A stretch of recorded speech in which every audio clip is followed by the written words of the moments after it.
Good evening. Are you certain you want to hear this? Because once I share what happened, you may find yourself unable to walk past any dimly lit cyber cafe without shivering. You might even catch yourself looking over your shoulder on silent nights. If you're ready to brave that possibility, then listen closely. But don't say I didn't warn you. I first entered that 24-hour cyber cafe during an emergency. My home internet had died unexpectedly, and a looming work deadline forced me onto the deserted streets after midnight. The city's neon billboards buzzed above me, but everything felt oddly hollow, like the distant hum of traffic was muffled by invisible hands. When I finally spotted the flickering 24/7 cyber cafe sign, its pale blue glow cast eerie shadows against the alley walls. My fingertips tingled, as if the air itself carried an electric charge that slithered under my skin. Stepping inside, I was hit by a sudden chill so sharp it felt like needles scraping across my arms. The fluorescent lights overhead flickered, making shadows dance in the corners of my vision.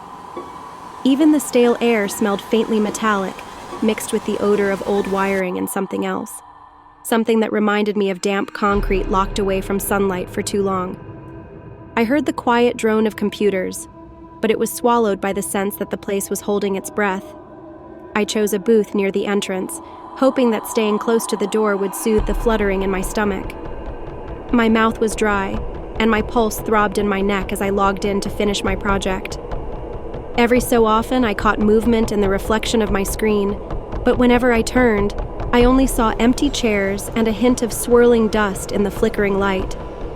By the time I completed my work, it was nearly 3 a.m., and I felt like the only person left in the universe. My entire body was tense, and a strange heaviness settled in my chest. I stood to leave, but the moment I placed my hand on the door, a soft whisper of air brushed the back of my neck. It felt like breath.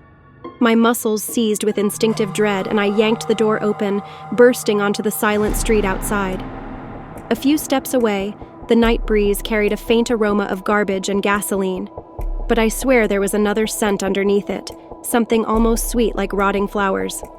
I forced myself not to look back, convinced if I did, I would see something peering at me from the doorway. In the daylight, I tried to laugh it off as an overworked imagination. That was until I received a text message with no sender ID. All it said was, "We saw you." The words hung in the back of my mind like a stale echo, making every passing shadow seem alive. Over the next few nights, I woke up drenched in sweat, convinced I'd heard faint footsteps just outside my bedroom window. But I'm stubborn, or maybe just foolish, so when my workload piled up again, I told myself it was silly to be spooked by random texts. The next time my home internet gave out, I found myself trudging back toward that cafe. The neon sign was still there, flickering in the same slow rhythm like a heartbeat in the dark. Inside, the air was colder than before, enough to sting my nose with every breath. My ears picked up a faint, high-pitched whir, as if the computers were talking among themselves.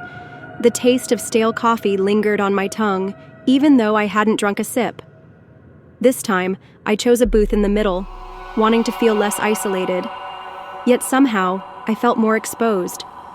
I couldn't shake the sensation that something lurked in the narrow spaces behind those tall partitions. At one point, my phone buzzed with a new text. "We can smell your fear."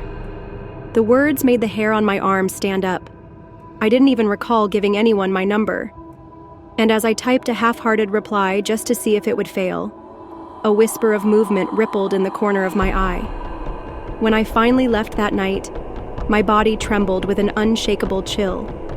I tried researching that cafe online the next morning, but the information was so vague it might as well have been a ghost story.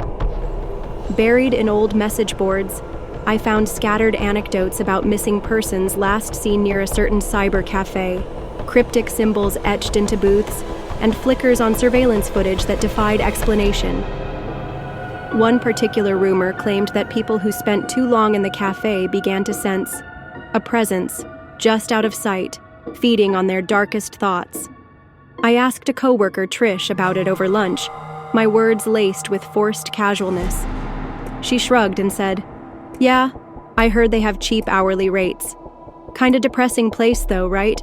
Like nobody actually wants to be there. That was it. She acted like it was the most ordinary building in the city. When I pressed her, she only offered a half-hearted laugh, like I was telling a ghost joke. Meanwhile, my stomach twisted with the memory of that suffocating cold. That evening, I got another message. "You're coming back soon. We'll be waiting." I stared at the glowing screen in my darkened living room, the hum of the refrigerator in the background suddenly too loud. My breath caught in my throat. Had I mentioned going back? I couldn't remember. But my work laptop was acting up again, and deadlines don't wait. Despite every instinct screaming at me, I slipped on my jacket and ventured out. This time, the path to the cafe felt warped, like the streetlights were spaced too far apart. My footsteps resonated on the wet pavement, and even the air smelled off, a thick, bitter odor that invaded my nostrils and set my teeth on edge. Inside the cafe, the shadows had grown bolder. The glow of each computer screen looked sickly, casting elongated silhouettes along the walls. I scanned the booths and saw only one other person, a figure hunched over a keyboard near the far wall. My eyes struggled to focus on them, as if the very air around that corner shimmered. The overhead lights flickered, and for a split second, the figure appeared to turn. I thought I caught a glimpse of a face devoid of human features, just two dim slashes where eyes should be. Then the lights blinked, and the figure was gone. A clammy sensation gripped my skin, and I could smell my own sweat mixing with the stale metallic scent of the room. My throat felt parched, despite the cold dryness of the air. Every breath tasted like fear. Fighting the urge to run, I moved deeper into the cafe, drawn to a flickering screen in the corner. The monitor displayed lines of indecipherable code that pulsed like a heartbeat.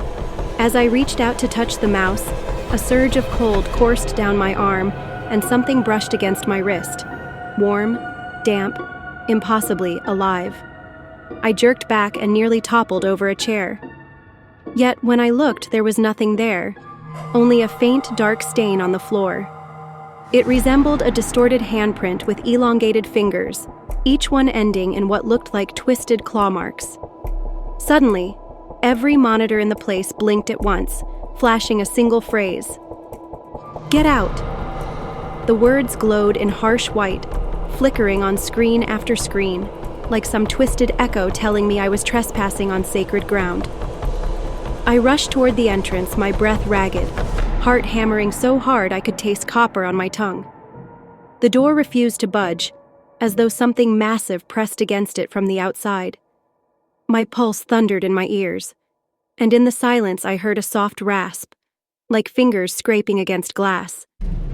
The overhead speakers crackled to life with a low static hum, and then a voice, monotonous and broken, whispered a single word: "Stay."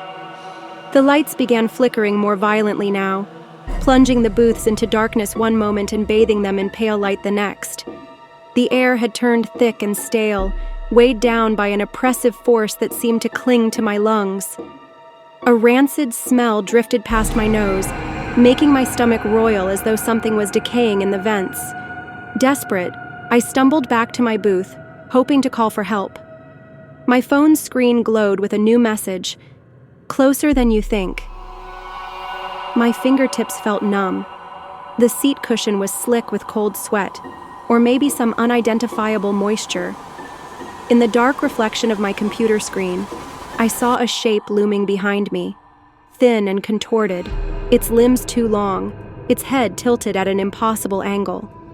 My entire body seized with dread, a primal terror so deep that my limbs refused to move. At last, I spun around, but the shape dissolved into the gloom. I only saw flickering monitors and tall partitions standing silently, like gravestones in a forgotten cemetery. I reeled toward the exit again, half blinded by panic, and slammed my shoulder into the door. This time, it gave way. The rush of warm night air nearly knocked me off balance. I staggered into a narrow alley lit by a single flickering lamp. The world outside smelled of gasoline and damp pavement. My lungs heaved, gulping down fresh air as if I had just surfaced from drowning. Yet behind me, in that doorway, I felt a presence. A weighty stare, so intense it burned the nape of my neck. I couldn't bring myself to glance back, afraid of what I might see. Or worse, what might see me. I ran until I reached the main street. The city's lights and distant horns never sounded so comforting. When I finally stopped to catch my breath, my hands were shaking so violently that I dropped my phone. I picked it up, scanning the messages, but all I found were old ones, no trace of the newest notifications. As though the cafe had swallowed the texts back into its own darkness. Over the next few days, I tried to find any record of that place, but it was as if it had never existed. People I'd spoken to before claimed they couldn't recall exactly where it was, or they swore it had been closed for years. Each time, I felt a cold trickle of dread seep down my spine. Was my mind unraveling, or had something blurred the lines between reality and nightmare? But there are nights, even now, when I swear I smell that same metallic odor in my own living room. The faint flicker of a screen in the corner of my eye makes my heart lurch, as if something is still watching me from the shadows. Sometimes I catch a soft hiss on the edge of my hearing, like a whisper from a place where no light reaches. I wonder if that cafe still exists somewhere beyond the threshold of ordinary perception, waiting for lost souls who wander into its domain. And maybe it's waiting for me to come back. Do you feel the prickling at the back of your neck? Or the strange dryness in your mouth right now? You might want to check your surroundings. If something, or someone, is lingering behind you, you might not notice until it's too late. I hope this story keeps you on your toes. If you found it intriguing or terrifying, please let me know. Share your own experiences if you dare, and consider subscribing to my channel so I can keep you updated on whatever new terrors I uncover. It's nice to know I'm not alone in this unsettling world, but we both know that in the darkness you can never be too certain who or what might be watching.